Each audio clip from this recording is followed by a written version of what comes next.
For the love of everything that is right in the world, the international break is over, which is a welcome relief because I'm not sure that I could have handled one more U.S. men's national team game this week because I'm going to be honest here, I'm a little emotionally fragile right now where the slightest thing could set me off.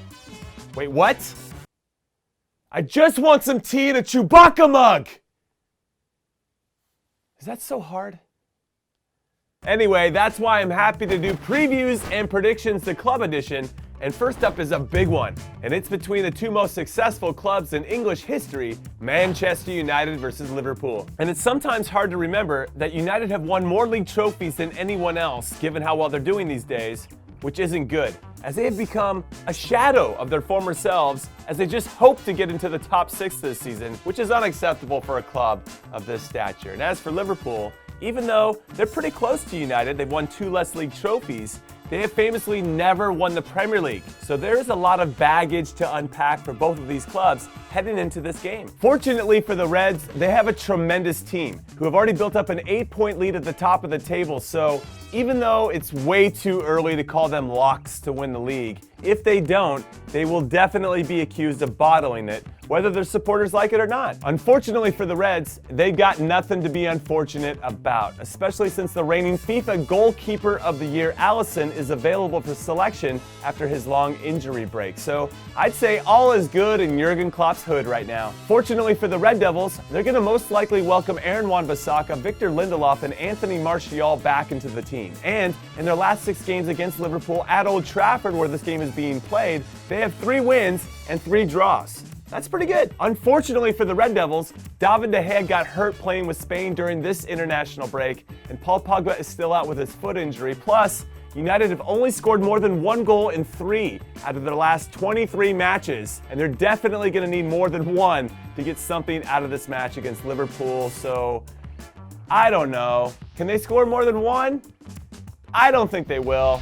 I'm going 2-1 to the Reds. And up next, it's Atletico Madrid versus Valencia, because what is going on with Atleti this season? They spent a lot of money, specifically on João Felix, and they can't score to save their goddamn lives. They've scored 7 goals in their 8 league games, but that stat is a little misleading because they scored 3 in one game against Eibar and then 2 against Mallorca, which leaves them with scoring, if I'm doing the math right, only 2 goals in their other 6 games. What in the absolute what? How is that possible? They have way too much talent on the field for that to happen. On the flip side though, defensively, Atleti are magic. They've only given up 4 goals in 8 games, with Jan Oblak proving why he's the best goalkeeper in the world. The guy is an absolute beast. As for Valencia, they came out of the gate with a bit of a stumble, but are now unbeaten in their last 4 games, including an impressive win away from home at the San Mames to beat the previously unbeaten Athletic Club de Bilbao Baggins. I tried to roll right through that, Athletic Club de Bilbao Baggins. I can't even say it right. Anyway, that result helped Valencia move up to 7th in the table, only 3 points behind Atleti, who are in 3rd. So this one is a big one. It's a 6-point swing. So my prediction, Valencia's Kevin Gameiro, who used to play for Atleti, who's also still #1 in my heart in career mode. I miss you, big guy, because I'm doing a player career mode and you're not on my team yet. Well, I think he's going to score. I can feel it. Go on, Gameiro. But Atleti, coming off 2 weeks to prepare, are going to score 2 to win 2-1. I'm sorry, Kevin Gameiro, but when you give Diego Simeone 2 weeks to prepare, he's going to figure out a way to beat you, especially because Atleti need these points if they are truly going to compete for the league this season. And next up, it's the Borussia derby. It's 8th place Dortmund. Yeah, you heard me right. 8th place Dortmund hosts 1st place Mönchengladbach. Yeah, you heard me right. 1st place Mönchengladbach. And are we living in a parallel universe or something where we're back in the 70s? Because that's when Mönchengladbach actually used to win league titles. Anyway, from my perspective, this is a must-win game for Dortmund, who have had 3 consecutive 2-1 leads in their last 3 league games and have given up all 3 of those leads to draw 2-2, which is not a good sign collectively for a team that should know better. Come on, guys. You should know how to close out your leads. Not Leeds United. That sounded weird when I said it. And let's be honest, they have to win this, because if they lose, they'll drop 7 points off the top, and I just don't see them, especially because they can't figure out how to hold on to leads, making up that ground to win the league. I just don't see it happening. I don't think they're tough enough mentally. Now, as for Mönchengladbach, this is their chance to prove to everyone in Germany that they are contenders this season and not pretenders. And for me, I'm not sure there's a better place to send a message to themselves and to everyone else than beating Dortmund at the whatever it's called now, Stadion. And with their dynamite front three of Alassane Plie, Breel Mbolo, and Marcus Thuram, who are for me the best front three in Germany at the moment, I think they're going to get a result. I really do. And I'm going to say, wait for it, 2-2. Yes, I know that would be the fourth consecutive 2-2 draw for Borussia Dortmund, but I can see it happening. And now we head back to the Iberian Peninsula for FC Porto taking on Famalicão, because what is happening in Portugal these days? Can someone please explain to me what is going on? Because Sporting Clube de Portugal just got bounced in their cup competition midweek 2-0 by a team in the second division, Alverca, and the league leaders in the Portuguese league are FC Porto's opponent this weekend, Famalicão. Not Benfica, not Sporting, Famalicão. And what? Who are these guys, and where do they come from? I'm gonna look. Okay, so this is only their 7th ever season in Portugal's top flight. Whoa, this is the first time they've been back in the top flight in 25 years. Way to go, fellas. They've been in the same stadium since 1952, and it only holds 5,300 people. That is tiny. And as of 11 years ago, they were in the 5th division. And now look at them. They're the only undefeated team left after 7 games in Portugal's top flight, 6 of which were wins. And they're doing it by scoring a buttload of goals. They have 16 so far in 7 games. But this game, this weekend at Porto Stadium, I think it's going to truly prove to us if they're for real or if they're not. So we need to be paying attention to this one. And then I know the A-League in Australia just started last week, so I want to give a shout out to my Brisbane, even though they don't happen to play this weekend, because there are now 11 teams in the A-League after the newest club, Western United, joined this year. So somebody had to sit out this time around, and unfortunately, it was my Roar. Also, another club, MacArthur FC, who will be based in Sydney, they're going to join next season. So that's great news for Australia overall to see some expansion in their league. And then I know there's a lot of action going on in Liga MX too as they get nearer to their playoffs, but all I want to see is if Veracruz can win a game this season. They're winless through 12 games and have a minus 24 goal differential, which is no mames way at the highest possible level. And they got Tigres this weekend, which means they're probably going to lose by 5, but you never know. But really deep down, all I wanted to talk about for previews and predictions was the MLS Playoffs, which start this weekend. And to give you some context on this new playoff format that they just put in place, 7 teams from each conference make the final cut, and the top seeds in each conference, in this case LAFC in the West and NYCFC in the East, yeah, a lot of acronyms dominated MLS this season. Well, they both get a bye in the first round, which means the 2nd seed hosts the 7th seed, 3rd hosts 6th, and 4th hosts 5th.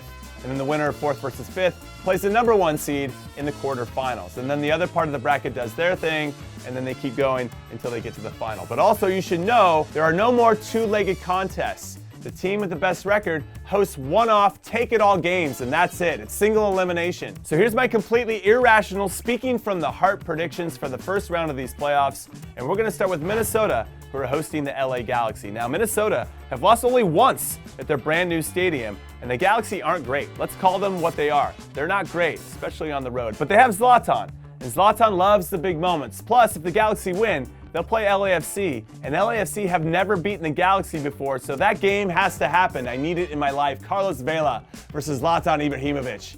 Please, soccer gods, MLS soccer gods, Andrea Pirlo, let's make it happen. And then Seattle hosts Dallas, and full disclosure, I have friends playing for and working with both clubs, so I really don't want to see either of them have to lose, but there's just something to be said for this intangible called playoff experience. So as much as I love what Dallas is doing with their younger players and their youth academy, which is one of the best in the country, I think this core of players for Seattle, especially in front of their incredible supporters, they're just going to do the business. And then the Portland Timbers, who just made this year's playoffs on the last day of the season, but they're going to travel to Utah to take on Real Salt Lake. And because the Timbers were one of only 3 teams to get a win at Rio Tinto Stadium in Salt Lake City this season, I think they're going to do it again, because why not? They got nothing to lose. And then in the East, DC United travel to Toronto FC, and as much as I think Wayne Rooney is going to want to leave MLS with as good of a reputation as possible by trying to help DC United win something of consequence before he goes back to England, I just don't see them getting past Toronto in Toronto. Maybe if the game was in DC in their brand new stadium, I would say otherwise, but it's not, which means, in my eyes, Toronto's going to get the win, and they're going to get a date with NYCFC in the next round, which should be a very tasty matchup. Then listen, 2 weeks ago, the New England Revolution traveled to Atlanta to take on the defending MLS Cup champions on the last day of the regular season, and they lost, which means after the dust of the playoff seeding settled, it booked them a ticket in the playoffs to play Atlanta in Atlanta again. And guess what? As much as I love the turnaround that Coach Bruce Arena has done for the Revs this season after he took over for the dumpster fire known as Brad Friedel, it's Atlanta in Atlanta, man. They got no chance. And then finally, the last matchup is the Philadelphia Union playing host to the New York Red Bulls. And as much as I want to say that Philly will win this because their fans deserve better than what they've gotten over the years, Philly have never won a playoff game in their history.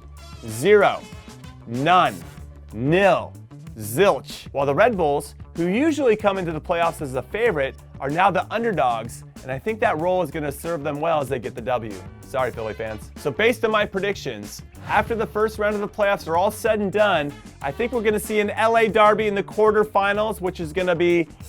And then the winner of that will take on the winner of Seattle versus Portland, which is another amazing derby. And then NYCFC definitely doesn't like Toronto FC and vice versa, and they'll play each other. And then Atlanta's going to host the Red Bulls, and they're establishing a rivalry of hate, which I love. Fun hate, of course. And the winners of those two games will play the winners of the other two games, and then that will lead to a final at some point. And this is just going to be a great playoffs. I'm really excited about it. So anyway, I'm done. I'm finished, except for this. And I ran out of tea. I got 3 things for you. 1, turn on your notifications so you can guarantee seeing my face on a regular basis. Do it, please. 2, why not just hit that subscribe button as well? That would be cool. And 3, pick the right score for Manchester United versus Liverpool. And if you get it exactly right, you'll be entered to win some dope-ass Warm Baller stickers that look like these. And I'll pick 5 winners. So good luck. Have a good or bad weekend, everybody. And I'll see you soon. Later.